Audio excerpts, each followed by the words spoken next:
নির্বাচন ব্যবস্থা গণতন্ত্রের সবচেয়ে বড় চাবিকাঠি বলে মন্তব্য করেছেন নির্বাচন কমিশনার বেগম রাশেদা সুলতানা।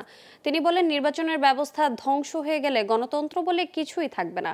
উপজেলা নির্বাচনকে সামনে রেখে দুপুর 12টার দিকে নওগাঁ জেলা প্রশাসকের সম্মেলন কক্ষে আইনশৃঙ্খলা বাহিনী ও চেয়ারম্যান প্রার্থীদের সাথে মতবিনিময় সভায় ইসি রাশেদা সুলতানা এসব কথা বলেন। তিনি বলেন, প্রথম ও দ্বিতীয় ধাপে উপজেলা নির্বাচন ভালোভাবে শেষ হয়েছে। সামনের নির্বাচনগুলো আরো ভালোভাবে শেষ করতে হবে। নির্বাচন কমিশনের একটাই প্রত্যাশা, নির্বাচনে যেন কোনো ব্যত্যয় না ঘটে। নির্বাচনী ব্যবস্থাই কিন্তু দেশের গণতন্ত্রের সবচেয়ে বড় চাবিকাঠি। নির্বাচনী ব্যবস্থাটা যদি ধ্বংস হয়ে যায় তাহলে কিন্তু দেশের গণতন্ত্র বলে কিছু থাকে না।